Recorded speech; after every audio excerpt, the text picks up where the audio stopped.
সুপ্রিয়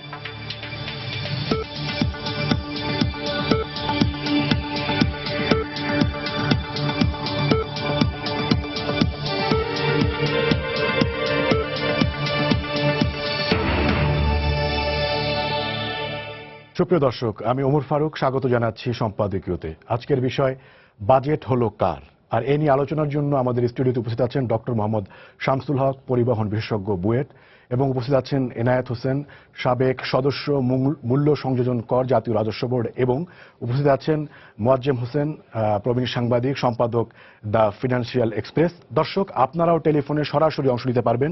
এজন্য আপনাদের টেলিভিশনের পর্দায় দেওয়া নম্বরে ফোন করতে হবে। এছাড়া আপনারা ফেসবুক অথবা SMS এর মাধ্যমেও আপনাদের মন্তব্য পাঠাতে পারবেন। আমরা আলোচনা শুরুর আগে শিরোনামগুলো দেখে আসি। 2017-18 অর্থ বছরের বাজেট ঘোষণা, আকার বেড়েছে 59,661 কোটি টাকার বেশি। প্রবৃদ্ধির লক্ষ্য 7.4%, বহাল থাকছে 15% ভ্যাট। এবারের বাজেটে দাম বাড়বে প্রসাধনী, সোলার প্যানেল, তামাক, মশলা ও ব্যাটারি চালিত মোটর গাড়ি। কমবে কৃষিজাত কাঁচামাল, গ্যাস সিলিন্ডার ও ক্যান্সারের ওষুধে।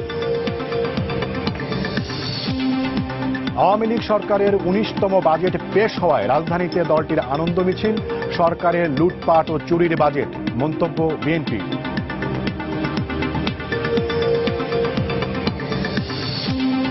দেরিতে পরীক্ষার কারণে আলোচিত বনানীর ঘটনায় ধর্ষণের প্রমাণ পাওয়া যায়নি, জানালেন ঢাকা মেডিকেলের ফরেনসিক বিভাগের প্রধান।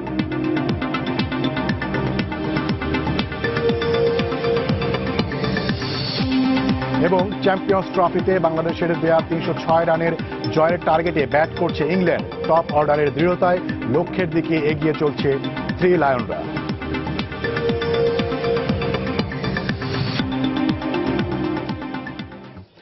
আপনাদের তিনজনকেই স্বাগত জানাচ্ছি আজকের যে আলোচনায়। আজকে তো আমরা সবাই জানি যে গণমাধ্যমে সারাদিন ব্যাপী হচ্ছে আলোচনার বিষয় হচ্ছে বাজেট।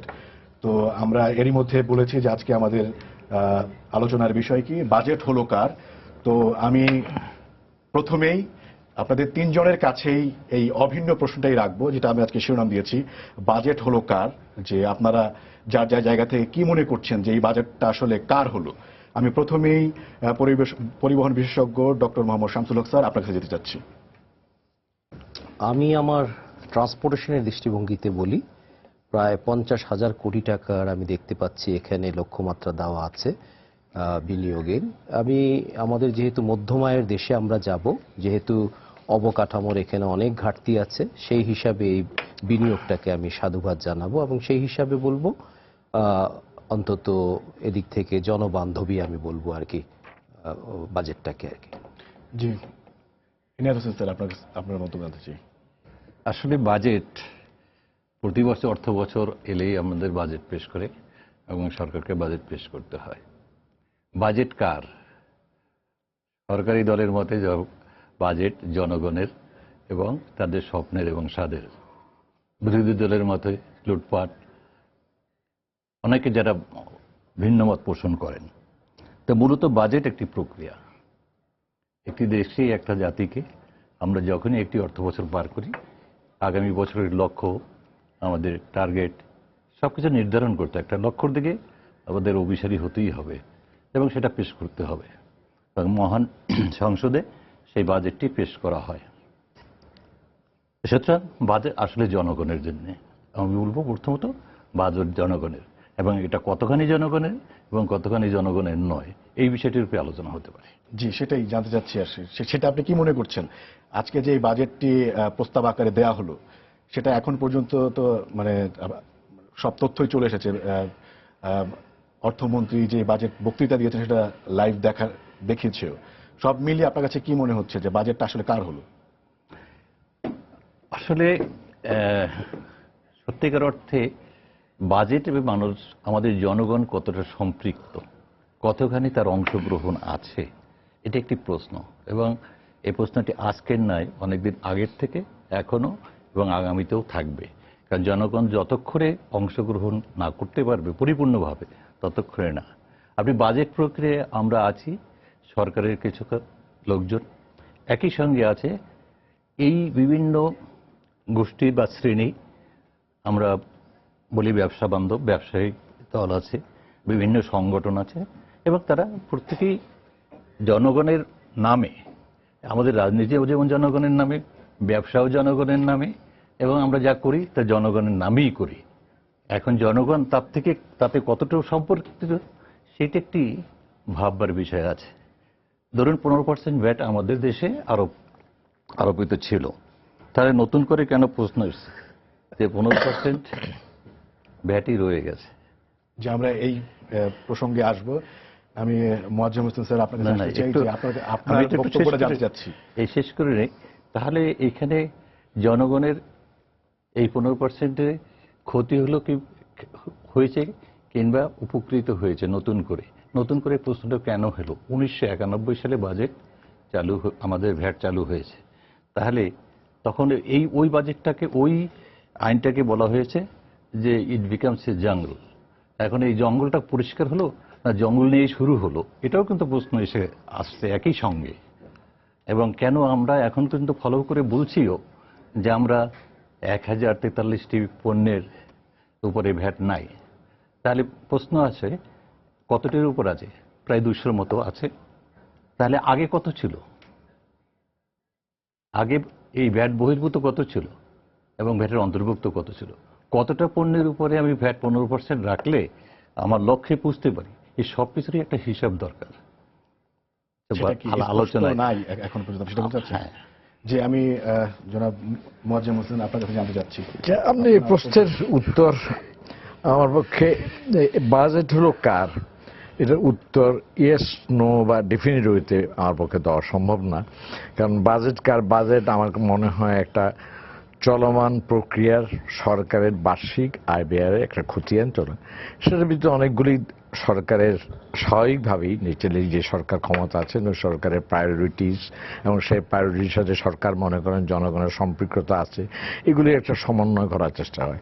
আমার মনে হয় বাজেট হচ্ছে বর্তমান আঙ্গিকে, মানে বর্তমান চলতি বছর, বিগত বছর যেটা আউটগোয়িং ইয়ারের অভিজ্ঞতার আলোকে আগামীতে সম্ভাবনাগুলি আমরা কতটুকু অর্থনৈতিক প্রবৃদ্ধির ক্ষেত্রে, ইনক্লুসিভ ডেভেলপমেন্টের ক্ষেত্রে, বা আমাদের বিনিয়োগ বৃদ্ধির ক্ষেত্রে, বিভিন্ন ক্ষেত্রে জীবনযাত্রার মান, গুণগত উন্নয়নের জন্য একটা চলমান প্রক্রিয়ার চ্যালেঞ্জগুলি অনেকগুলি আছে। চ্যালেঞ্জগুলি আমরা কতটুকু মোকাবেলা করতে পারবো সে একটা, সেদিক থেকে এই বাজেটটা, যখন আপনি বলেন বাজেট কার, এই বাজেট হচ্ছে চ্যালেঞ্জ মোকাবেলা করার এবং অপরচুনিটি যেগুলি আছে বিদ্যমান পরিস্থিতি সেগুলি সিজ করার জন্য। এখন সেটা কতটুকু পরবর্তী আলোচনাতে আমরা সেটা যেতে পারবো। কিন্তু বাজেট কার, এটা বাজেট একটা প্রতি বছরই দিতে থাকবেন, এটা চলমান প্রক্রিয়া, এবং এটা কতগুলি সেট লক্ষ্যমাত্রা আছে। আমরা মিড টার্ম বাজেটারি ফ্রেমওয়ার্ক জানি, আমাদের পঞ্চবার্ষিকী পরিকল্পনা জানি, সাস্টেনেবল ডেভেলপমেন্ট গোলস আছে, অনেকগুলি আঙ্গিকে বাজেটকে আমরা দেখতে হবে। এবং এগুলি হচ্ছে একটা ইউনিক প্রসেস না বছরের জন্য, এটা হচ্ছে একটা বিজনেস অ্যাজ ইউজুয়াল ফেনোমেনা। যেমন ধরেন আপনার এরই মধ্যে কিছু রাজনৈতিক দল বিভিন্ন যে সংবাদ মাধ্যমগুলোতে তারা বিবৃতি পাঠিয়েছে এরই মধ্যে। কেউ বলছেন যে ধনীদের স্বার্থ সংরক্ষণ করা হয়েছে, তারপরে হচ্ছে আবার ব্যবসায়ীরা স্বাগত জানিয়েছে। সেই দিক থেকে যদি বলা হয়, এই প্রশ্ন থেকে আমি আমার সাংবাদিকতা জীবন প্রায় 4 দশক বা 4.5 দশক। আমি তদানীন্তন পাকিস্তান অবজারভার, পরে বাংলাদেশ অবজারভার থেকে আরম্ভ অর্থনৈতিক সাংবাদিকতায় আমার ছিল। এই ধরনের রিয়েকশনগুলি কিন্তু আমরা প্রতি বছরই দেখে আসছি। সরকারি দল বলছেন যে এটা হচ্ছে মানে জনগণের স্বার্থ রক্ষার জন্য করা হয়েছে, এবং যারা ক্ষমতার বলয়ের বাইরে আছেন তারা বলছেন জনগণের স্বার্থ এটাকে উপন্ন হয়েছে। এবং এটা যারা আজকে সরকারি দল আছেন তারা বিরোধী দল থাকলে একই কথা বলবেন।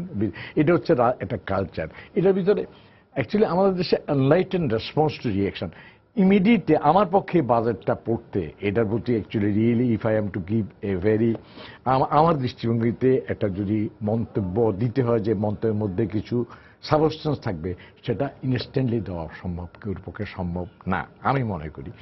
আর সুতরাং এই পরিপ্রেক্ষিতে ইনস্ট্যান্ট রিয়াকশনটা বাজেট দেওয়ার সাথে সাথে আমাদের বিজয় কি আপনার বিজয় মিছিল হচ্ছে, বিজয় আবার মিছিল বের বিক্ষোভ করা মিছিল হচ্ছে। বা সাথে সাথে এটা কন্ডেম করা এটা কিন্তু আমার মনে হয় আমরা এই ধরনের সংস্কৃতি থেকে আমাদের আস্তে আস্তে উত্তরণের সময় আসছে।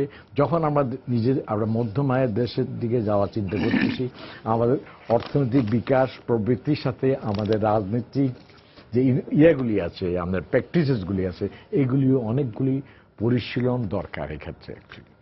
জি, আপনাকে ধন্যবাদ। আমি শামসুল হক ছাড়া আপনার কাছে আসতে চাই, সেটা হচ্ছে যে আমরা এর মধ্যে জানি যে খাতওয়ারি বরাদ্দের যে বিভাজন করা হয়েছে উন্নয়ন বাজেটে, সেখানে পরিবহন এবং যোগাযোগ খাতে 27.4 ভাগ বরাদ্দ দেওয়া হয়েছে, দ্বিতীয় সর্বোচ্চ জি। বরাদ্দ। তো এখন প্রশ্ন হচ্ছে যে আমাদের তো অনেকগুলো মানে পরিবহন এবং যোগাযোগ খাতে অনেকগুলো বড় প্রজেক্ট কিন্তু এরই মধ্যে চলছে, এবং ফাস্ট ট্র্যাকের অনেকগুলো প্রজেক্ট কিন্তু এই পরিবহন খাতেরই। এখন আমরা আবার সাধারণ একজন রাস্তা মানে যাত্রী হিসেবে বা পরিবহনের একজন ভোক্তা হিসেবে যেই সকল সমস্যার প্রতিনিয়ত সম্মুখীন হই, একজন প্রতিনিয়ত যাত্রী হিসেবে বা অন্য যে কোনো একজন সাধারণ নাগরিক হিসেবে, আপনার কি মনে হয় যে এবার যেই বাজেটটি হলো সেই ক্ষেত্রে প্রতিদিনের যে চ্যালেঞ্জগুলো ফেস করে সেটা আসলে কতটুকু লাঘব হবে? আমি আসলে একদমই সাধারণ মানুষের জায়গা থেকে আমি জানতে চাচ্ছি যে সেটা আসলে কতটুকু হবে। বাজেটে মনে হয় সেই ডিটেইলিং কখনোই থাকে না, কারণ বাজেট হলো গিয়ে উন্নয়ন পরিকল্পনার যেই প্রজেক্টগুলি চলমান থাকে এবং কমিটেড থাকে তার প্রাক্কলন অনুযায়ী কিন্তু বাজেটটা দেওয়া হয়। আর আমরা যারা আম জনতা আছি তারা প্রতিদিন যেই ওইতে ভুগি তারা হলো নগর কেন্দ্রিক। এখানে নগর কেন্দ্রিক যোগাযোগ অবকাঠামো তৈরি করার জন্য যে বাজেট, এখানে কিন্তু সেইভাবে ডিটেইলিং করা থাকবে না এবং থাকেও না সাধারণত। এটা পরবর্তীতে ডোনার ফান্ডেড, আমাদের জানেন মনে হয়, বেসিক্যালি সড়ক ভিত্তিক যে কোনো অবকাঠামো উন্নয়নই সবগুলো গিয়ে ডোনার কেন্দ্রিক হয় আর কি, তো তখন এগুলি ল্যাটারালি ঢুকে। তবে আমি এটা বলতে পারি, জনবান্ধব অথবা গণপরিবহন ভিত্তিক যে সুন্দর অবকাঠামো বিনির্মাণের যে পরিকল্পনা যেটা থাকে, এটা সরকারের নাই, আউট অফ ফোকাস আমি বলবো। তারা বড় বড় প্রজেক্ট, মেগা প্রজেক্টে বাস্তবায়নে যে রাজনৈতিক পৃষ্ঠপোষকতা অ্যালাইন করেন, আমজনতার ছোট ছোট নন কস্ট যেগুলি প্রজেক্ট, হয়তো খরচও লাগবে না, ফুটপাথটাকে দখলমুক্ত করতে হবে, পার্কিংটাকে স্ট্রিমলাইনে আনতে হবে, এর জন্য খরচ লাগে না। কিন্তু মালিক নির্ভর গণপরিবহনকে বিশৃঙ্খল থেকে সুশৃঙ্খল করতে হবে রুট ফ্র্যাঞ্চাইজের মাধ্যমে, এগুলো খরচ লাগে না। কিন্তু এখানে না আছে সংশ্লিষ্ট প্রতিষ্ঠানগুলির নজরদারি, না আছে সর্বোচ্চ পর্যায় থেকে পৃষ্ঠপোষকতা। তো সেই হিসাবে আমি বলবো বাজেটে সাধারণত এই দিক নির্দেশনা থাকে না, এবং আমি বলবো ডিটেলিং পর্যায়েও কিন্তু সেই জিনিসটা নাই। আছে কিছু কিছু বিক্ষিপ্ত হয়তো উন্নয়ন হবে, মেট্রো হবে, আরো সেক্ষেত্রে আমি মেট্রোর কথা বলে সেক্ষেত্রে যোগ করি, যেমন পদ্মা সেতুর বিষয়ে যে আমাদের সরকারের এবং মাননীয় প্রধানমন্ত্রীর সদিচ্ছা এবং আন্তরিকতার কারণে সেটা যেভাবে আগাচ্ছে, মেট্রো কি আসলে সেভাবে আগাচ্ছে? মেট্রো কিন্তু অনেক বড় প্রজেক্ট, সেভাবে কিন্তু আগাচ্ছে, কিন্তু আবার দেখছি যে আমরা বড় বড় প্রজেক্টেও কিন্তু ভালোই বরাদ্দ রাখা হয়েছে। সেই ক্ষেত্রে আসলে সমস্যাটা আসলে কোন জায়গায়, বা এটা আসলেই আদৌ এটার কোনো ফলাফল পাওয়া যায় কিনা?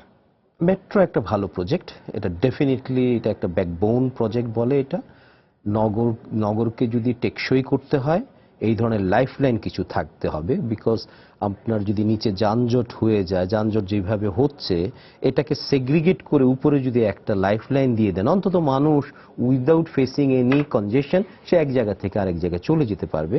সেই প্রজেক্ট বাস্তবায়নে ডেফিনেটলি আমরা অনেক দেরি করে ফেলেছি।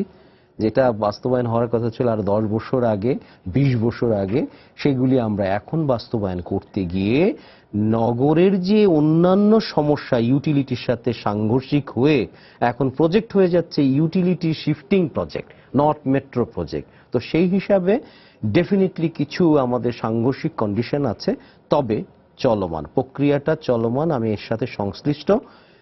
আমি মনে করবো এখনো ট্র্যাকে আছে কিছু, হয়তো আবার আপনার সময় বেড়ে যাওয়ার কারণে তো সেই খরচগুলো তো বেড়ে যাচ্ছে, রাইট। আমাদের দেশে গ্রিনফিল্ড প্রজেক্ট হয় না, আমি সেটাই বললাম। যখনই খুঁটি গাড়তে যায় তখন দেখা যায় অপরিকল্পিতভাবে নিচেও কিন্তু ওই ইউটিলিটির কনজেশন থাকে। এটা একটা এমন একটা শহর কেউ কোনোদিন পরিকল্পনা করেনি। একটা সড়ক দোতলা তিনতলা হবে, তার জন্য খুঁটি বসাতে হবে। খুঁটি বসানোর জায়গায় ইউটিলিটি বসানো যাবে না। এই সিম্পল কমন সেন্সটা আমাদের সংশ্লিষ্ট ডিপার্টমেন্টের না থাকা, যে রাস্তার মাঝখানেই তো খুঁটি বসবে, খুঁটি বসলেই তো দোতলা উঠা যাবে, তিনতলা উঠা যাবে, তো খুঁটি বসানোর জায়গায় আমি কেন ইউটিলিটি বসাবো? এটাকে যে একটা গ্রিন ফিল্ড রাখতে হবে এটার জন্য পয়সা লাগে না, এটার জন্য শুধু একটু ফোরসাইটনেস লাগে, দূরদর্শী সম্পন্ন হতে হয়। সামহাও যে আসছে বসিয়ে ফেলেন, আমাকে খালি ট্যাক্সটা দিলে রোড মেইনটেনেন্সের এবং কাটিং ডিগিং এর টাকাটা দিলেই হলো। এই যে সরলীকরণের থিঙ্কিং এ চলেছে, এর ফলে যে জটিলতা তৈরি হয়ে যাচ্ছে, এখন বড় বড় প্রজেক্ট করতে গিয়ে দেখা যাচ্ছে টাইম ওভাররান হচ্ছে, কস্ট ওভাররান হচ্ছে, জনগণ সাফার করছে। কারণ within the heart of the city কোনো মেগা প্রজেক্ট যদি করতে হয়, যেমন ধরেন ভিআইপি রোড দিয়ে যখন কনস্ট্রাকশনটা হবে, আমাদের কি বিকল্প আছে? মাননীয় প্রধানমন্ত্রী কোথা দিয়ে যাবেন? ডিগনিটারিজরা কোথায় দিয়ে যাবেন?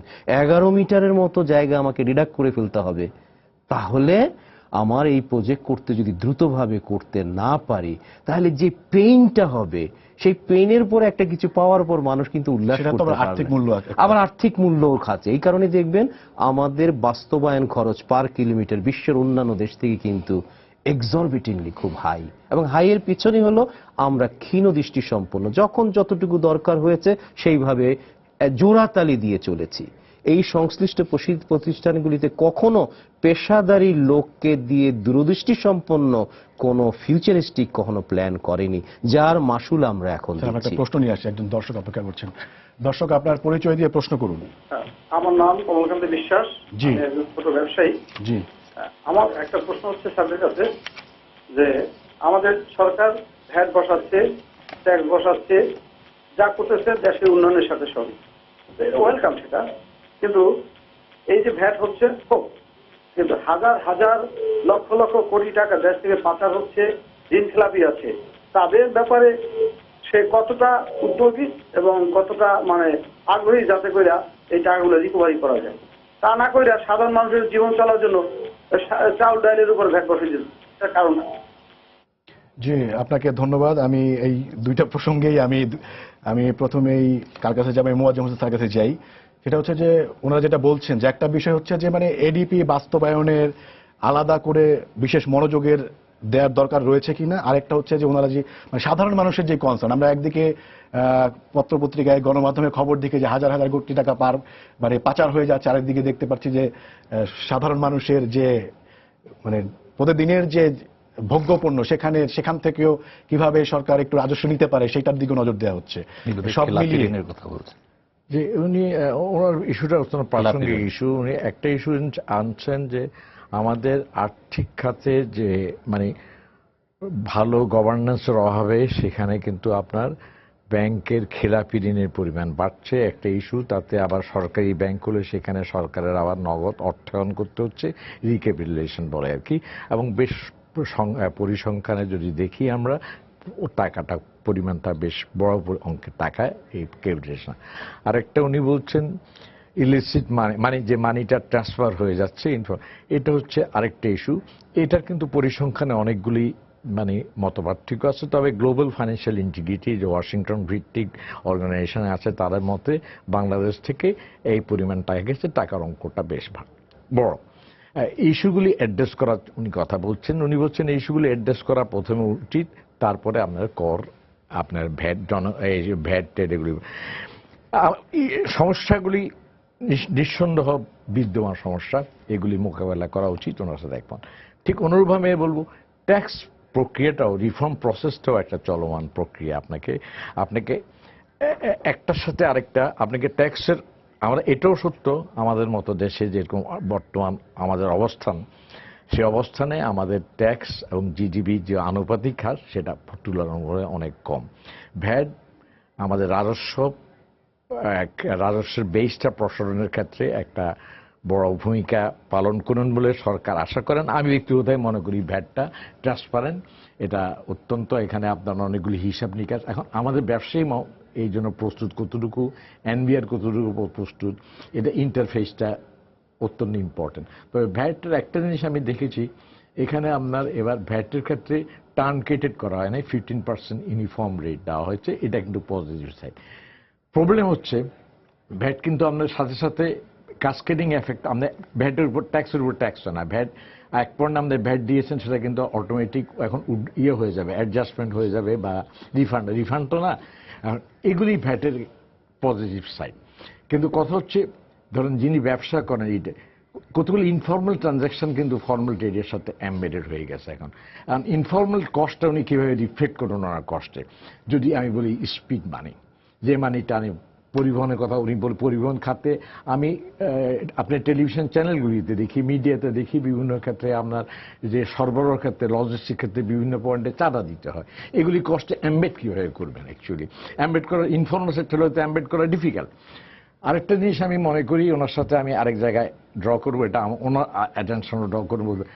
সরকার বর্তমানে এই বাজেট একটা ইয়ে করেছেন, আপনার ব্যাংকে আমানতের যদি একটা নির্দিষ্ট পরিমাণ থাকে তার উপরে একটা এক্সাইজ ডিউটি বলতো, সেটা আগে একটা পরিমাণ ছিল, সেই পরিমাণটা বৃদ্ধি করে এখন আরেকটা বৃদ্ধি করা হয়েছে, মানে বিভিন্ন হারে বৃদ্ধি করা হয়েছে। আমি যতটুকু খবর নিয়েছি এতে সরকার বাড়তি রাজস্ব পাবেন মাত্র 600 কোটি টাকা। কিন্তু এটা এমন এক সময় করা হয়েছে যখন ডিপোজিট রেটটা কম, আরেকদিকে হচ্ছে ডিপোজিটের উপর এমনি আপনি এআইটি নিচ্ছেন ইন্টারেস্ট আর্নিং এর উপর, নট ডিপোজিট সেল দেন। তা আপনি ব্যাংকিং চ্যানেলে কি আপনার ব্যাংকে টাকা রাখুক, এটা কি আপনি চান না? এটা কিন্তু একটা নিরুৎসাহিত করার কথা অ্যাকচুয়ালি, যেখানে ডিপোজিট রেট কম। এবং ডিপোজিট রেট কম হওয়ার মেইন কারণ হচ্ছে আরেকটা, ব্যাংকগুলি প্রভিশনিং এর জন্য, ব্যাড ডেট প্রভিশনের জন্য তাদের ল্যান্ডিং রেটটা তারা স্প্রেডটা আরো কমাতে পারতো, স্প্রেডটা কমাতে পারছে না। এই পরিস্থিতিতে এটা কতটুকু যৌক্তিক হয়েছে নিয়ে আমার নিজেরও প্রশ্ন আছে, আমি জানি না। আর এই প্রশ্নটা আরো ইম্পর্টেন্ট, ক্যান ইউ কালেক্ট, আপনি কি এক্সাইজ ডিউটি কালেক্ট করতে পারেন যখন ভ্যাট আছে? ভ্যাট যখন এসেছিল, ভ্যাট থাকলে VAT replacement of excise duty, VAT যখন বিদ্যমান আছে তখন এক্সাইজ ডিউটিটাকে হিসাবে এটাকে নেওয়াটা যৌক্তিক কিনা, এটা এই উত্তরটা আমার মনে হয় আমার চেয়ে বেশি দিতে পারবেন উনি। জি, এনায়েত হোসেন। আচ্ছা, প্রথম প্রশ্ন হচ্ছে যে এক্সাইজ ডিউটি রিপ্লেস করছে কিনা ভ্যাট, এটা প্রথমত আমি বলবো না, কারণ এটা সেলস ট্যাক্স ছিল, আমরা সেলস ট্যাক্স নিতাম 20%, 10%, এটাকে রিপ্লেস করলো ভ্যাট 1991 সালে। ভ্যাট হচ্ছে মূল্য সংযোজন কর, যেটা আপনার আমরা জানি খুব এখন ওয়েল নোন, যে বর্ধিত যে মূল্যটা অ্যাড হবে তার উপরে ভোক্তাটা পে করবে। কিন্তু এতে অনেক দাবিদার আছে, ব্যবসায়ীরা বলেন আমরা দিচ্ছি, এবং প্রায়শই তারা বলেন যে আমরা দিচ্ছি, আসলে তা দিচ্ছেন না তো। না, কখনোই তো ভ্যাট তার না, ভোক্তার, আপনি কিংবা আমি কিংবা একজন সাধারণ মানুষ, সেই পে করে। এবং সে কিন্তু কখনোই প্রস্তুতি করছে না, তার কাছ থেকে নিয়ে যাচ্ছে, বরং যিনি আদায় করলেন, কালেক্ট করলেন on behalf of the government, সেই টাকাটা পরিপূর্ণভাবে পাওয়া যায় না। 15% নিয়েছে 10 জনের কাছ থেকে, 5 জনেরটা হয়তো দিয়ে দিল, হিসেবটি নাই। আমি বলবো যে আমাদের 91 সাল থেকে অনেক সময় এই জায়গাটাতে আমি একটু আপনাকে অ্যাড করি, সেটা হচ্ছে যে আমরা মানে সংখ্যায় বাড়াচ্ছি, কিন্তু বললেন যেটা যে মোজাম্মেল, সেটা হচ্ছে যে মানে সুশাসন নিশ্চিত করা বা যতটুকু আদায় ততটুকুই সরকারের রাজস্বে আসবে। আমি আসছি সেখানে, সেই প্রস্তুতিটা আমরা মানে আমি বলতে যাচ্ছিলাম যে 91 সাল থেকে 17 সাল দীর্ঘ সময়, এই সময়ের ভিতরে প্রস্তুতিটা কি? আপনি বাজেটের এই বরাদ্দতেও দেখবেন যে অর্থ মন্ত্রণালয়ের জন্য কতটুকু বরাদ্দ আছে, আমি সেই হিসাবটা দেখিনি আমি নিজেও আজকে। এখানে কি টাকা দরকার নাই? আপনি যাদেরকে আপডেটেড করবেন এই ভ্যাটটা নেওয়ার জন্য, দুই পক্ষকে প্রস্তুত করতে হবে, যিনি আদায় করছেন, who is collecting this money and who is paying this মানি, এবং যে কালেক্ট করছে তিনজন লোক এখানে আছে। সরকারি একটি সংস্থা আছে, মাঝখানে একজন যিনি বিক্রি করছেন বা যিনি উৎপাদন করছেন তিনি ভ্যাট আদায় করছেন, এবং যিনি কিনে যাচ্ছেন তিনি আছেন। এই তিনজনকে প্রস্তুত করা হয়েছে কিনা, এটা একটি বড় প্রশ্ন। আমি বলছি এখানে কেন বরাদ্দ রাখেননি, কয়েক হাজার কোটি টাকা দেননি কেন? এই যে আমাকে দরকার আপনার ট্রানজেকশনের জন্য, ইলেকট্রনিক ট্রানজেকশনকে কনফার্ম করার জন্য, কেন কয়েকটি শহরকে কেন্দ্র করে বা মানে টার্গেট করে কেন এটাকে আপডেট করা হচ্ছে না আমাদের? যদি এখানে বরাদ্দ দেওয়া হয় যে আমি ইসিআর মেশিন দেব, যে every transaction will take place, এবং সেটাকে এড়ানোর কোনো উপায় নেই। এশিয়ার ব্যাপারে আমার মনে হয় বাজেট বক্তৃতা এটা উল্লেখ করা আছে। সরকার না, আমি বলছি আপনি উল্লেখ না, এশিয়ার বোধহয় এট কস্টে ডিস্ট্রিবিউট করবে এটা উল্লেখ করা না, আমি এড করতে 1 লাখে কত আরেকটা টাকা? জিনিস আপনাকে বলা আমার দরকার, বাজেট স্পিচে কিন্তু লেখা আছে যে আমরা এনবিআর কে যথেষ্ট শক্তিশালী করা হয়েছে ম্যান পাওয়ার ওয়াইজ, যথেষ্ট মানে, এবং তাদের ট্রেনিং এর বন্দোবস্ত করে না। আমি NBR থেকে মেবি ইটস নট এডিকুয়েট। আপনার প্রশ্ন হচ্ছে এটা এডিকুয়েট? না, আমি সেটা বলছি, আরো আমি বলছি যে এটা প্রস্তুতিটা আপনি একদিনের নয়। উত্তর দেন। চাল কিন্তু ভ্যাটের আওতাভুক্ত না। আমি চাল না, ডাল না, অনেক কিছু নিত্য প্রয়োজনীয় দ্রব্য না। ওই দর্শকদের না, সেটা বলছে, সেটা অনেক কিছুই না, কিন্তু ভ্যাটের আওতাভুক্ত না, কিন্তু অনেক দ্রব্য আছে যেটা নিত্য প্রয়োজনীয়। সে যে জামাটি পরবে সেটার উপরে কিন্তু তাকে ভ্যাট দিতে হবে, বুঝছেন? সে যে আবার ইনফর্মাল কস্টটাকে অ্যাকাউন্ট ফর করবেন করতে হবে, এবং আবার যে তিনি যে একটি হোটেলে যে খাবেন সেখানে কিন্তু তাকে ভ্যাট দিতে হবে। সুতরাং ওই যে খাদ্যের উপরে নাই এই কথা যেমন সহজভাবে সরলভাবে বলে দিলাম। মনে হয়েছে মানে এই যে ব্যাংকের যে মানে আমানত রাখার উপরে যেটা হলো আর কি, সেইটা আসলে কিভাবে জাস্টিফাই করা হচ্ছে? এক্সাইজ কিন্তু আগেও ছিল, আমি এই জন্য বলছি, দীপন পোষণ করছি যে এক্সাইজ ডিউটি সেখানে আবার আমি মানে সামাজিক যোগাযোগ মাধ্যমে দেখলাম সেটা হচ্ছে যে 1 লাখ টাকার জন্য সেখানে 800 টাকা, আবার 1.5 কোটি টাকার জন্য হচ্ছে 2,500 টাকা। না, সেখানে আমার ডিফারেন্সটা বলছি 2,500 কোটি। আপনি যখন 5,000 এবং ততোধিক বলে যে একটা সীমারেখা 25,000 টাকায় টেনে দিছে কেন? টাকার জন্য। এই প্রশ্নটাতে তোলা যায়। শুধু 100 কোটি টাকার ট্রানজ্যাকশন করতে তার অনুপাতটা কেন থাকবে না? একটা পার্সেন্টেজে তাকে তো বসানো উচিত ছিল। আপনি কি বলছেন ব্যাংকের ট্রানজ্যাকশনের উপরে ট্যাক্সটা করছেন? না, ট্রানজ্যাকশনের উপর না, বলা হচ্ছে যে আমানত যদি একটা পরিমাণ থাকে, আমি আমানতের কথাই বলছি। আমানতটা আপনি ডিটারমাইন করবেন কিভাবে? আপনার ব্যাংকে টাকা থাকবে, আজকে উঠছে, কালকে থাকবে। এখন স্থিতি যখন থাকবে, আপনি বছর অন্তে যদি 10 টাকা থাকলে কিন্তু 10 টাকার উপরে হবে না। কত সময় ছিল, কত সময় ছিল, একটি টাইম ফ্রেম হবে এবং ইত্যাদি। কিন্তু কথা হচ্ছে আমার বছর শেষে যদি 100 কোটি টাকা থাকে তাহলে কি 25 দিয়েছে আমি মাপ পেয়ে যাবো? 25 লাস্ট স্ল্যাব 25,000। ইস্যু হচ্ছে যে আপনাকে এটার থেকে আপনি কত পাবেন? আপনি 600 কোটি টাকা বাড়তি পাবেন। এগুলি হচ্ছে ইজি অপশনস। আমার হার্ড অপশনস গুলি না করে আপনি যেখানে যেখানে তাড়াতাড়ি আমি বলছি যে টাকাগুলো, আমি যে কথাগুলো বলতে যাচ্ছিলাম যে এই টাকাগুলো এখানে এক্সাইজ ডিউটি একটি মানুষের, এবং ব্যাপারটা হচ্ছে ট্যাক্সের মূল আদায়টা হচ্ছে এখন যদি লক্ষ্য করেন ভ্যাট বলেন এবং অন্যান্য যেটাই আমাদের নেটের ভিতরে আছে বাধা, সেইগুলোর থেকেই আমরা বেশিরভাগ টাকা তুলে নিচ্ছি, সরকার তুলে নিচ্ছে, হুইচ ইজ নট আইডিয়াল। কারণ হচ্ছে যে অন্যান্য যারা এইটা রাখছে না, যারা এর বাইরে থেকে ব্যবসা করছে, ট্রেড করছে অন্যভাবে, তারা কিন্তু মাপ পেয়ে যাচ্ছে। আবার আমি বলছি ওই যে শ্রেণীটি সুবিধাবাদী একটি শ্রেণী আছেই আমাদের সমাজে, সেই শ্রেণীটির জন্য আমি বলছি যে এখানে কেন সীমাবদ্ধ করা হলো 25,000 টাকায়? আপনি 1 থেকে 10 করলেন, 10 থেকে 1 কোটি করলেন, 1 কোটি থেকে 5 কোটি করলেন, তারপরে 25, তারপরে একেবারে সীমা করে দিলেন 25। কেন? Why this ceiling is here? একটা মেজারমেন্ট এখানে থাকার উচিত ছিল বলে আমার মনে হয়। আমি নিজে এনবিআর তবু বলবো যে এখানে একটা থাকা উচিত ছিল, সেটা পার্সেন্টেজে যায় বা অন্য যেভাবে যান। এটা আপনি এনবিআর সাবেক একজন ছিলেন, উচ্চপদস্থ কর্মকর্তা হিসেবে আমরা জিজ্ঞেস করি, এটা কিন্তু এফেক্ট করছে না এক জায়গায়। কারণ আলটিমেটলি ব্যাংকের স্থিতি যায় আপনার ওয়েলথ স্টেটমেন্টে রিফ্লেক্টেড হচ্ছে। ওয়েলথ স্টেটমেন্টে আপনার নিজস্ব পরিমাণ টাকা আপনার ওয়েলথ যদি অ্যাকুইজিশন করে ওয়েলথ ট্যাক্স আছে আপনার। আমি এখানে বলছি 5 কোটি টাকার উপরে যেটা বলছেন সেটা আপনার সাথে ওয়েলথ ট্যাক্সে তো আপনাকে যাবে, ওয়েলথ ট্যাক্স অ্যাসেটে যাবে তো না, সে তো আপনি 5 কোটি টাকা ওয়েলথ ট্যাক্সে দেবেন, আবার 25 কোটি টাকা সেও দেবেন। কিন্তু কথা হচ্ছে সেটা উন্নয়ন সারচার্জ বসানো হচ্ছে। সেটা হচ্ছে 2 কোটি টাকা, 2 কোটি 25 লক্ষ টাকার উপরে থাকলে আপনাকে 10% সারচার্জ দিতে হবে, মানে এর অতিরিক্ত যেটা থাকবে তার উপরে। সেটা হচ্ছে আপনার সম্পদ কর, যেটাকে বলছেন যে সম্পদ কর, এবং ওটা দেওয়া হচ্ছে। কিন্তু এখন কথা হচ্ছে ওটার বেশি যদি আপনি থাকে সেটা ওখানে দিবেন, কিন্তু সেখানে তো 5 কোটি এলাও দিচ্ছে, 5 কোটি এলা দিচ্ছে না। 5 কোটি যদি 10 কোটি থাকে তার সম্পদটা তো বেড়ে যাবে। হ্যাঁ, তা বেড়ে যাবে অনুপাতিক হারে, উনি তো ট্যাক্স বেশি দেবেন। সব জায়গায় বাড়ছে আপনার, সেটা ভ্যাটে কেন, ইনকাম ট্যাক্সেও তো আপনার 5%, 10% আছে, 15% আছে, 20 আছে, 25 আছে, আবার সুতরাং আছে মানে এখানে একটা বৈষম্য আমি দেখতে পাচ্ছি।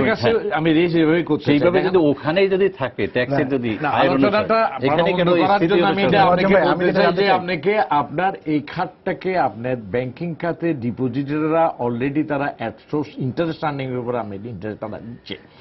ট্রু, ডিপোজিট রেট হচ্ছে এখন সার্বিক 5.5% এখন এই অবস্থা ডিপোজিটের উপরে আপনার ফার্দার আপনার করা, আপনি কি চান ব্যাংক ডিপোজিট বাড়ুক? ব্যাংক বৃদ্ধি কি দেশের অন্তরায় উন্নয়নে না? না, তাহলে আপনার প্রশ্ন হচ্ছে আমি এটা চাচ্ছি কিনা পয়লা, এটা হলো কথা। জি। এইটা হলো প্রথম কথা। জি। আমি তো চাচ্ছি না, এবং আপনি চাচ্ছেন না, এটা গ্রেসফুল চাওয়ার পরে আবার আরেকটি হচ্ছে নেগেটিভ ইম্প্যাক্ট, যে Yes. আপনি একটি মহলকে রক্ষা করছেন। I get you point. মানে এখানে বৈষম্য কি আপনি দেখতে পাচ্ছেন? বৈষম্যটাকে একটা I get আহ্বান your করা point. হয়েছে। আচ্ছা, আরেকটা বিষয় হচ্ছে যে এখানে আমরা একটা প্রশ্ন নিয়ে আসি। দর্শক, আপনার পরিচয় দিয়ে প্রশ্ন করুন। জি, আপনার পরিচয় দিয়ে প্রশ্ন করুন দর্শক। হ্যালো, আসসালামু আলাইকুম। ওয়ালাইকুম আসসালাম। হ্যাঁ, আমি চট্টগ্রাম থেকে শরীফ বলছিলাম। জি বলুন শরীফ সাহেব। জি জি, আমি আপনারা যে আলোচনা করতেছেন আমি টিভিতে দেখতেছি, এবং ওটা দেখে আমি প্রশ্ন রাখতে যাচ্ছি। এই যে ব্যাট নিয়ে যে কথা বলতেছেন, হ্যাঁ, জি। এই যে ব্যাট কিন্তু এই ব্যবসায়ীরা দেয় না, এই শুধু ব্যাট দিচ্ছি আমরা ভোক্তা। এখন আমার কারেন্ট বিল আসতেছে 500 টাকা, এটার উপর আমি আবার 15% ব্যাট দিচ্ছি। তারপর এই 7 লাখ সার্ভিস হোল্ডার, এদেরকে খুশি করার জন্য, এদেরকে সুখী করার জন্য এই 18 কোটি মানুষকে কেন কষ্ট দেওয়া? হ্যাঁ, আমাদের সরকার তো জনগণের জন্য কোনো চিন্তা করতেছে না, শুধু চিন্তা করতেছেন শুধু এই যারা সার্ভিস হোল্ডার আছে, শুধু 7.5 লাখ মানুষ, 7 লাখ সার্ভিস হোল্ডার, এদেরকে খুশি করার জন্য। এই ক্ষেত্রে আপনার প্রস্তাবটা কি, মানে কিভাবে করতে পারে? দেওয়ার ছিল, আমি বুঝেছি। এদেরকে বৈশাখী ভাতা দেওয়া হইলো কেন? বৈশাখী বোনাস এই জনগণের পকেট কেটে। জি, আপনাকে ধন্যবাদ। আপনার প্রশ্নটা আমি বুঝেছি। আসলে আমি বলছি তো একটু আগেই যে আমরা কয়েকটি পণ্যের উপরে মূলত মূল ট্যাক্সটা আদায় করছি, অনেক বেশি রকমের ভ্যাট আদায় সেখানেই হচ্ছে। অন্য যেগুলোই দেখেন না কেন, ম্যানুফ্যাকচারিং বলেন, যাই বলেন না কেন, আমার 15% ভ্যাট, মানে যখন বিদ্যুতের বিলে এখন 15% যখন যোগ হয়ে যাবে, এটা ট্রাঙ্কেটের টাকা 4.5-এর মধ্যে ছিল, তখন কিন্তু জনদুর্ভোগ বাড়লো। জনদুর্ভোগ বাড়বে কিনা প্রশ্নগুলো আগে ছিল। ওয়াসায় 15% বেড়ে যাবে, নির্মাণে বেড়ে যাবে, এইরকম বিভিন্ন জায়গায় বেড়ে যাবে, এবং যেটার সঙ্গে জনগণ সরাসরি সম্পৃক্ত, এবং সেই নিবৃত্তে নীরবে এই ট্যাক্সটি দিয়ে যাবে। সুতরাং এটা বাড়বে। উনি কিন্তু সেখানেই প্রশ্নটি করেছেন যে এটা। আর ওনার একটি প্রশ্ন হচ্ছে যে সার্ভিস হোল্ডারদের এই সুবিধাটি কেন দেওয়া হয়েছে। সার্ভিস হোল্ডারদের আয়ের তো এই সমাজে যে আয়, যে ব্যয়, তার সঙ্গে কি অসঙ্গতিপূর্ণ তাদের এইটা বিচার করার বিষয় ওনারই, যে কত টাকা তারা পান, কিভাবে তারা সংসার চালান। একজন মানুষ শ্রমিক যে আয় করে, সেই প্রারম্ভিক বেতন একজন সরকারি প্রথম শ্রেণীর কর্মচারীর ততটুকু কিনা, এটা উনি নিজেই যদি প্রশ্নের উত্তর খোঁজেন তাহলে পাবেন। সেক্ষেত্রে যে মানে সাধারণ মানুষের যেটা সাধারণত কথা বলে যেটা জানা যায়, সেটা হচ্ছে যে মানে যে কোনো ভাবেই সরকারি কর্মচারীরা ট্যাক্স বসায় না। এখন পলিটিক্যাল এরিনা ছাড়া কোনো কাজটি হয় না। এভরিথিং নির্দেশিত, এবং এভরিথিং গভর্নমেন্টের একটি প্ল্যান প্রোগ্রাম দেওয়া থাকে, এবং সেটার সঙ্গে জনগণের যে আবার সরকার টাকা নিচ্ছে কেন, নিয়ে কি সে বাড়ি নিয়ে যাচ্ছে? মন্ত্রী কি বাড়ি নিয়ে যাচ্ছে? প্রধানমন্ত্রীকে বাড়ি নিয়ে যাচ্ছে না। কথাটি হচ্ছে সেটা জনগণের জন্যই ব্যয় হচ্ছে। প্রশ্নটি অ্যাড্রেসিংটা হলো অন্য জায়গায়। এই যে আমার এই বছর 1,59,013 কোটি টাকা যে উন্নয়ন বাজেট আমাকে দিল, আজকে ট্যাক্স কালেকশনের চেয়ে বড় প্রশ্ন এসে যাচ্ছে জাতির কাছে। আমি মনে করি, ব্যক্তিগতভাবে আমি একান্তই মনে করি, এবং এই কথা আমি আরো 2-1 বার বলেছি, এই 1,59,013 কোটি টাকার যে ব্যয়টি হবে, তার কত পার্সেন্ট সঠিক ব্যয় হবে। যদি আপনার এখানে মিচুর যদি 40% থাকে, তাহলে 40%-এর পরিত্রাণ জনগণকে দিতে পারেন। জি, আমরা একটু ডক্টর শামসুল হকের কাছে একটু যাই। সেটা হচ্ছে যে মানে এতক্ষণ পর্যন্ত যা আলোচনা হলো সেটা আসলে সুশাসন বিষয়ক আলোচনা, এবং এই যে আপনার যোগাযোগ এবং পরিবহন খাতে, সেখানেও কি সুশাসনের সমস্যাটা রয়েছে কিনা? অবশ্যই আমি বলবো যে আসলে গভর্নমেন্ট ফান্ডিং যতগুলি প্রজেক্ট থাকে, সেখানে ডেফিনেটলি মান নিয়ে প্রশ্ন ওঠে এবং এডিবি বাস্তবায়নের ক্ষেত্রে যেই কি বলবো সক্ষমতা, সেটারও কিন্তু একটা প্রশ্ন আসে। আর ফান্ডেড প্রজেক্ট, বিশেষ করে দাতা গোষ্ঠী ওরিয়েন্টেড যে ডেভেলপমেন্ট প্রজেক্টগুলি থাকে, সেগুলি সাধারণত দেখা যায় তাদের সুপারভিশন থাকার ফলে স্ট্রিনজেন্ট কমপ্লায়েন্সের জন্য মোটামুটি কিন্তু গুণগত মানটা আমরা পাই। তো বেশিরভাগ উন্নয়নই দেখা যাচ্ছে জিওবি ফান্ডে হচ্ছে। সেই জায়গায় আমরা পত্রপত্রিকায় দেখলেই দেখতে পারি যে উন্নয়নের মাত্র মাস দুয়েকের মধ্যেই রাস্তা ওয়াশ আউট হয়ে গেল অথবা কালভার্ট ধসে গেল। এই ধরনের ডেফিনেটলি এই জায়গাটার মধ্যেও সুশাসনের অভাব আছে এবং গুণগত মান কম্প্রোমাইজ করেই কিন্তু এই জিনিসগুলি করা হচ্ছে। তো আমি এই বাজেটে সবচেয়ে বেশি আমি অবকাঠামো উন্নয়নের একজন কি বলবো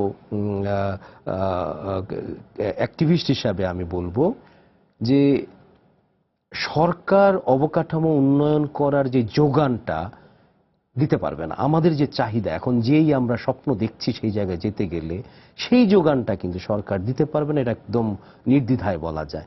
এর জন্য যে আরেকটা অর্থায়নের সুযোগ ছিল সেটা হলো পিপিপি প্রজেক্ট, পাবলিক প্রাইভেট পার্টনারশিপে আমাদের আশেপাশের দেশগুলি চমৎকারভাবে বিনিয়োগ করে সেই বিনিয়োগের কিন্তু আবার গুণগত মানটা বাই বিল্ট ইন ফিচার হিসেবে থাকে, কমপ্লায়েন্ট থাকে। কারণ যে তৈরি করছে সেই কিন্তু অপারেশন এন্ড মেইনটেনেন্স করতে হয়, তাহলে সে মোটামুটি বানানোর সময় একটু ভালো করে বানায় এবং যদি প্যারালাল দুইটা প্রজেক্ট থাকে তাহলে সে কিন্তু নিজেরটাকে আরো বেশি ভালো করার চেষ্টা করে, ইনভাইটিং এনভায়রনমেন্ট করার জন্য।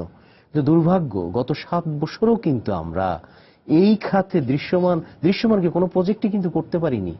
প্রতিবার কিন্তু সেটা ফেরত যাচ্ছে। আমি এবার দেখিনি এখন এই বরাদ্দটা কত আছে এই বাজেটের মধ্যে। এখানে যদি আমরা কোনো সুযোগ তৈরি করতে না পারি তাহলে আমরা যে মধ্যম আয়ের দেশে যাওয়ার স্বপ্ন দেখছি, 2041 সালে উন্নত দেশের পরিণত হতে যাচ্ছি, এই সরকারের বিনিয়োগ দিয়ে যে অবকাঠামোর অর্থায়ন, এটা কিন্তু কখনো সম্ভব না। গুণগত মান সম্পন্ন অবকাঠামো আমরা পাবো না। এটার জন্য পিপিপি ওরিয়েন্টেড আমাদের ধ্যান জ্ঞান আনতে হবে এবং আমাদের সোল সার্চিং করতে হবে। কেন আমরা 2009-10 সাল থেকে পিপিপি বাজেট রাখার পরও আমরা খরচ করতে পারলাম না? ঘাটতিগুলি কোথায়? পাশের দেশ যদি করতে পারে আমি কেন পারলাম না? এই না পারার প্রশ্নগুলি কিন্তু খুঁজতে হবে অর্থ মন্ত্রণালয়কে, অথবা অর্থমন্ত্রী যখন এটা দায়িত্ব নিয়েছেন উনি কিন্তু প্রথম প্রস্তাব করেছিলেন যে আমাদের প্রতি বছর যে $10 বিলিয়ন পাম্পিং করতে হবে অবকাঠামো উন্নয়নের, আসবে কোত্থেকে? পিপিপি একটা ভালো একটা ইনফ্রাস্ট্রাকচার ডেভেলপমেন্ট পার্টনার হতে পারে, একটা সুযোগ হতে পারে, কিন্তু আমরা পারিনি। তো এটার মধ্যে নজরটা আছে কিনা আমি এখনো জানি না।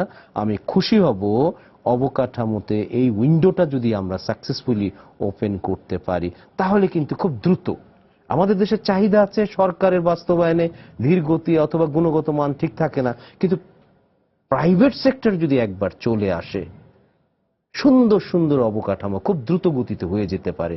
সরকার শুধু ল্যান্ড দিবে, সে বিনিয়োগ নিয়ে সে গুণগত মানের করবে। সুতরাং আমি সবসময় গুরুত্ব দিব, যদিও আমি প্রথমে বলে নিব, আমি যদি খাতওয়ারি ওনার স্ট্যাটিস্টিক্সটা দেখছিলাম, সবচেয়ে বড় বিনিয়োগ আছে হলো গিয়ে শিক্ষা এবং প্রযুক্তিতে, এবং পরের বিনিয়োগটাই কিন্তু আছে যোগাযোগ এবং পরিবহন খাতে। এই রাইট, এই দুইটা খাতেরই বিনিয়োগ কিন্তু সর্বোৎকৃষ্ট বিনিয়োগ। তার রিটার্ন যে কতভাবে আসতে পারে চিন্তা করা যায় না। সেই হিসাবে আমি বলবো উন্নয়ন বান্ধব এটা একটা বাজেট হয়ে গেছে, কিন্তু আমাদের চ্যালেঞ্জ তো ডেফিনেটলি আছে গুণগত মানটাকে রক্ষা করে। এটাকে শুধু বানানোর সময় গুণগত মান না, বানালাম 4 লেন, তারপরে কিছুদিন পর তো সেটা আশেপাশের মেইনটেনেন্স অপারেশনটাকে দেখভাল না করার ফলে এক পর্যায়ে আশেপাশে যারা থাকে তারাই কিন্তু সুবিধাভোগী হয়, কিন্তু আমজনতা হতে পারে না। যে আমি মোয়াজ্জেম হোসেন আপনার কাছে আসতে চাই, সেটা হচ্ছে যে সিপিডি একটি প্রতিক্রিয়া দিয়েছে, সেটা হচ্ছে যে ওনারা বলছেন যে প্রস্তাবিত বাজেটে জীবনযাত্রার ব্যয় বাড়ার পাশাপাশি মূল্যস্ফীতির আশঙ্কা ওনারা করছেন। এটার সাথে কি আপনি? এই প্রশ্নের সাথে ওনার চট্টগ্রাম থেকে যিনি প্রশ্ন করছেন ওনার প্রশ্নের একটা সংযোগ আছে অ্যাকচুয়ালি, কারণ উনি আলটিমেটলি বলছেন, ওনার ইস্যুটা কারেক্ট উনি পয়েন্ট আউট করছেন, ভ্যাটের আলটিমেট বার্ডেনটা যাই জনগণ মানে যারা ভোক্তার উপর পড়বে, এই বিষয়ে কোনো দ্বিমত নাই। এখন ভ্যাট হওয়া উচিত না উচিত সেটা অন্য প্রশ্ন, কিন্তু এটার এফেক্ট যে হবে, এখন বিভিন্ন স্টাডি আছে। আমি আরেকটা স্টাডিতে জানি, সেখানে বলা হচ্ছে 0.5 থেকে 0.9 পর্যন্ত বাড়বে বলে ভ্যাটের জন্য বলা হচ্ছে। কারণ কোনটা সঠিক পরিসংখ্যান সেটা আমার পক্ষে, আমি অর্থনৈতিক ক্ষেত্রে গবেষণা তো আমি করি না, আমি অর্থনৈতিক সাংবাদিক, তো একটা ইম্প্যাক্ট যে ন্যাচারালি পড়বে না এটা বলা যায় না। তবে বাজেট প্রক্ষলনে যেটা বলা হয়েছে, ইনফ্লেশন রেট বোধহয় 5.5 রাখা হবে। সেই প্রাক্ষরণ কিভাবে, প্রাক্ষরিত মূল্যস্ফীতি কিভাবে ধরে রাখবেন ওখানে। গত বছর যেটা টার্গেট করা হয়েছিল ইনফ্লেশন সরকারি পরিসংখ্যানে, তার চেয়ে কম অ্যাকচুয়ালি। একটা পয়েন্ট এই প্রশ্নের সাথে সম্পৃক্ত, সিপিডি পয়েন্টটা, I think CPD has a strong point there actually. এটার একটা অ্যাডভান্স প্রাইস এফেক্ট হবে, কারণ কতটুকু হবে সেটা হচ্ছে গবেষকদের কাজ উল্লেখ করা। আরেকটা হচ্ছে, কিন্তু সাথে সাথে এটাও তো মনে করতে হবে সরকারের কাছে আমার প্রত্যাশা কি। উনি স্লাইটলি পয়েন্ট আউট করেছেন প্রফেসর সাহেব, অনেকগুলো ইনফ্রাস্ট্রাকচার করতে হবে, এটা ফিজিক্যাল ইনফ্রাস্ট্রাকচার দিয়ে করতে হবে, আবার হিউম্যান রিসোর্স ডেভেলপমেন্টের জন্য লাগবে শিক্ষা, স্বাস্থ্য, এবং এগুলি করতে হলে আপনার টাকাটা কোথা থেকে আসবে। আমাকে উত্তর দেন, টাকা তো রিসোর্স লাগবে। এখন ইস্যুটা হচ্ছে আমরা সেই যে বর্তমান যে সম্পদ পাচ্ছি সেই ট্যাক্স বেসে টাকাটা কি আমরা যেটা ব্যবহার করছি সেটা যথাযথভাবে ব্যবহার করছি, বাড়তি আয় না করে সেটা করা সম্ভবপর, এটা আরেক কথা। আমার হচ্ছে যে আপনাকে যত সরকারের উন্নয়ন কর্মকাণ্ড বাড়বে তত কিন্তু আপনার সরকারের বাজেটের আকারটা বাড়বে। কিন্তু মেইন চ্যালেঞ্জ হচ্ছে সরকার তার ইমপ্লিমেন্টেশন যে ডিফিজিট আছে, আমরা বরাবরই দেখে যাচ্ছি, আমরা যেটা প্রাক্ষলন করা হয় সেটা বছরের শেষে আমরা দেখি যে সেটা হয় না। উনি দুইটা ফ্যাক্টরের কথা উল্লেখ করলেন, একটা টাইম ওভাররান আর একটা কস্ট ওভাররান। এই দুইটাতে কিন্তু যে প্রজেক্ট আমরা চিন্তা করেছিলেন 5,000 কোটি টাকা শেষ করবেন, আমি উদাহরণের জন্য বললাম, মানে এমনি সেটা 8,000-9,000 কোটি লাগবে। অপারেশন মেনটেন্যান্স পুয়ার অ্যাকচুয়ালি, গুণগত মান একটা জিনিস অ্যাকচুয়ালি। তো এই প্রবলেমগুলি কিন্তু আমাদের ইমপ্লিমেন্টেশন জনিত দুর্বলতা, এবং সেগুলির ব্যাপারে শুধুমাত্র আপনার ফাস্ট ট্র্যাক করলে তো চলবে না। আপনার ফাস্ট ট্র্যাক করার জন্য সরকারি প্রশাসন এগুলির ক্ষেত্রে ডেভেলপমেন্ট অ্যাডমিনিস্ট্রেশন কতটুকুভাবে এটা বিগত বছর এখানে কিন্তু আমার কাছে খুব আশাবাদক, সত্যিকার অর্থে খুব বেশি আশাপ্রদ করে না। আমি একটা প্রশ্ন নিয়ে আসি। জি জি, দর্শক আপনার পরিচয় দিয়ে প্রশ্ন করুন। আসসালামু আলাইকুম। ওয়ালাইকুম আসসালাম। আমি কামরুজ্জামান বলছি গাজীপুর থেকে। জি বলুন। আমার প্রশ্ন হলো যে জনগণের টাকায় নেওয়া হয় জনগণের উন্নয়নের জন্য, জি, কিন্তু বাস্তবতা হলো জনগণ কি সেই উন্নয়ন সঠিকভাবে পায় না কিছু সংখ্যক লোকের পকেটে যায় টাকাগুলা? জি, আপনার প্রশ্ন নিয়ে আসলে আমরা এতক্ষণ ধরে আলোচনা করছিলাম। যে আমি ওর প্রশ্ন না রিলিভেন্ট পয়েন্ট, এটা একজন যে কোনো ট্যাক্স পেয়ার, একজন যে কোনো করতেই নাগরিকের পারে। সেই প্রশ্ন করার অধিকার আছে, আমি যে অর্থ যোগান দিচ্ছি টাকাটা কোথায়। এখন এটা performance budget, result oriented budget রূপরেখা যদি আমরা দেখতাম, আমরা আস্তে আস্তে আমরা দেখবো আগামীতে, তাহলে কিন্তু আমরা আউটকামটা আরো স্পষ্টভাবে দেখতে পারি, দৃশ্যমান হবে। ওনার ইস্যুটা হচ্ছে হোল টাকাটা কি অশেষ হচ্ছে না টাকাটা ব্যয় হচ্ছে, বা টাকা ব্যয়ের ক্ষেত্রে টাকা কিছু ব্যয় হচ্ছে, কিছু টাকা অপব্যয় হচ্ছে। এখন আমরা কিন্তু সবাই পারফেক্ট ওয়ার্ল্ডে বাস করি না, আমরা সবাই ইমপারফেক্ট ওয়ার্ল্ডে বাস করি। দেখেন অনেক সময় আমি দেখি এমআরপি লেখা থাকে ওষুধের গায়ে, ম্যাক্সিমাম রিটেল প্রাইস। সে এমআরপি কজন ব্যবসায়ী মানেন আমাকে বলেন? মার্কেট ইনপারফেকশন হয় না? সে যে আপনার বাজারের চাহিদা সরবরাহ আছে, কিন্তু আপনার একটা স্কারসিটি ক্রিয়েট হলো, দাম বাড়তে থাকলো, ভোক্তা সে দাম দেয় না, এগুলির অ্যাকাউন্টেবিলিটি কে করবে আমাকে বলেন? জি, এখন আমি যে প্রশ্ন রাখছি সেটা হচ্ছে যে মানে নির্বাচন তো 2019 সালে, এখন নির্বাচনের আগে আপনি আমরা যতগুলো বিষয় নিয়ে আলাপ করলাম সবগুলি হচ্ছে যে মানে অপ্রীতিকর, যেমন হচ্ছে যে আবগারি শুল্ক রাখা হচ্ছে, আবার অন্য কিছু, আবার ব্যাটের আওতা বেড়ে যাচ্ছে। তো এই মিলিয়ে কি এখন কি এটাকে অনেকে বলতে চান এটা কি মানে রাজনৈতিক বা নির্বাচনী বাজেট কি সেভাবে বলা যাচ্ছে? আমি উত্তরটা দিই। বাজেট আসলে বা বাজেট পেশ করলে বক্তব্য আসি রাজনৈতিক সরকার রাজনৈতিক বাজেট দিয়েছে, এরকম একটি কথা এসছে। আসলে সরকার বাজেট পেশ করেছে এবং দেশের প্রয়োজনেই করেছে এবং দরকারেই করেছে, এবং এটা অনিবার্য এবং চলমান প্রক্রিয়া, এতে কোনো ব্যত্যয় নেই। এখানে রাজনীতির অংশটি কি? এখানে রাজনীতির অংশ আপনি কোনোভাবে ইন্ডিকেট করতে পারবেন না এই জায়গাটি রাজনৈতিক কারণে দেওয়া হয়েছে। শিক্ষা প্রযুক্তি, অবশ্যই আমি বলবো প্রযুক্তি এখন বিশেষভাবে দরকার। একটি শব্দ এসছে, শিক্ষার সঙ্গে প্রযুক্তি উন্নয়ন। আমাদের মডার্ন ওয়ার্ল্ডে যেতে হলে সেটা যেতেই হবে সেই জায়গাটিতে, এবং সেখানে বরাদ্দ বেশি প্রয়োজন এবং সেটা রাখাও হয়েছে। পরিবহন ইনফ্রাস্ট্রাকচার আমরা যতই বলি না কেন যে আমাদের এইটুক কষ্ট হচ্ছে, যানজট হচ্ছে, অমুক হচ্ছে, এরপরও দেশটা এগিয়ে যাচ্ছে। পদ্মা সেতু হয়েছে, যমুনা সেতু হয়েছে, বঙ্গবন্ধু সেতু হয়েছে। বিভিন্ন জায়গায় বাংলাদেশে এখন কয়টি সেতু আর বাকি আছে বলা যায় যে আমাদের আর কয়টি সেতু বাকি আছে। আমরা যেখানে 2 দিন 3 দিনের যাত্রা করতাম কোনো একটা অঞ্চল থেকে আর একটি অঞ্চলে, সুতরাং সেইটি আমরা এই স্বাধীনতার 46 বছরে আমরা অর্জন করেছি। সুতরাং থেমে নাই। সরকার যদি নিজেও থেমে থাকতে চায়, থাকতে পারবে না। পিপলস আর মুভিং, লোক কাজ করতে চায়, লোক কাজ করছে, এবং অর্থনীতির গতি প্রকৃতিও চঞ্চল এবং সে সামনে যাবেই, এবং সেটাকে স্থির করে রাখা যাবে না। প্রত্যেকটি মানুষই বিনিয়োগ করছে, প্রত্যেকটি মানুষই কাজ করছে, প্রত্যেকটি মানুষই সামনের দিকে এগোতে চাচ্ছে। সুতরাং দেশ এগিয়ে যাচ্ছে এবং যাবেই। আজকে সরকার, এই সরকার থাকুক, আর এক সরকার থাকুক, অমুক সরকার আসুক, তমুক সরকার আসুক, এখানে দেশ এক স্থির বিন্দুতে থাকবে না। এটি নেতৃত্ব এবং সদিচ্ছার বিষয় আছে না, সদিচ্ছার বিষয় আছে, নেতৃত্বের বিষয় আছে, আপনার পরিকল্পনার বিষয় আছে, ইত্যাদি অনেকগুলো বিষয় আছে। এবং সেটা জনগণের কাছে কোনো গভর্নমেন্ট নেগেটিভ হয়ে দাঁড়াতে চায় না। আমি বিশ্বাস করি না যে নেগেটিভ হয়ে, সে চায় কাজটি করতে, কিন্তু সুশাসনের অভাবে অথবা তার অ্যাডমিনিস্ট্রেটিভ ক্যাপাবিলিটির অভাবে সেই জিনিসগুলো হয়তো কখনো ব্যর্থতায় পরিণত হয়, কখনো আমরা স্বৈরাচার বলি, অমুক বলি। কিন্তু উন্নয়ন ধারা স্বৈরাচারও যখন বলেছেন তখনও কিন্তু উন্নয়ন হয়েছে। কিছু কিছু ডেভেলপমেন্ট আপনারা কিন্তু এরশাদ সাহেবকে বলা হয়, কিন্তু তার সময়ের কোনো উন্নয়ন নাই। প্রত্যেকটি উপজেলা এবং অন্যান্য জায়গা কানেক্টেড হয়ে গেছে। আমরা একদম আসলে শেষের দিকে চলে এসেছি। আমি বিভিন্ন জায়গায়, সুতরাং আপনি যে কোনো জায়গায় দেখবেন, প্রতিরক্ষা খাত বলেন, স্বাস্থ্য বলেন, জনপ্রশাসনের প্রত্যেকটা খাতে আপনাকে এটাকে রাজনৈতিক বরাদ্দ আপনি কেমন করে বলবেন? অনেকে এটাকে আপনি বলার জন্য বলতে পারেন, কোনো ভিত্তি দেখা যাচ্ছে না। জি জি, আমি ডক্টর মোহাম্মদ শামসুল হক আপনার কাছে জানতে চাচ্ছি যে এরই মধ্যে আসলে বলা হয়েছে যে ঢাকা চিটাগং তো 4 লেনের কাজ তো এরই মধ্যে পুরোদমে চলছে, এবং অচিরেই আপনার সিলেটের সাথেও 4 লেনের যে কাজ সেটা শুরু হবে, এবং সব মিলিয়ে এক ধরনের আরো অনেক অনেক রাস্তা কানেক্টিভিটির কথাও বাড়ানো হচ্ছে।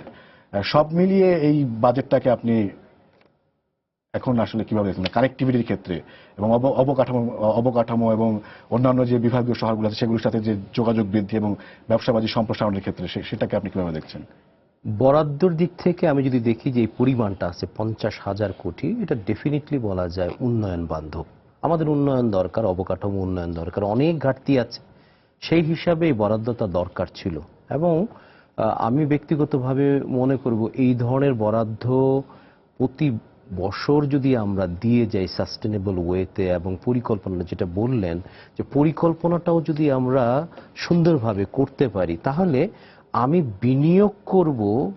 এখন যেটা হচ্ছে 4 লেনিং হচ্ছে, একটা করিডোর ডেভেলপমেন্ট হচ্ছে, তার সাথে আমাদের মাল্টিমোডাল যেই কানেক্টিভিটিটা দরকার, রেলের সাথে রোডের সাথে ওয়াটারওয়েজের এই যে সমন্বিত একটা উন্নয়ন, এটা কিন্তু আমি আবার চোখে দেখি না।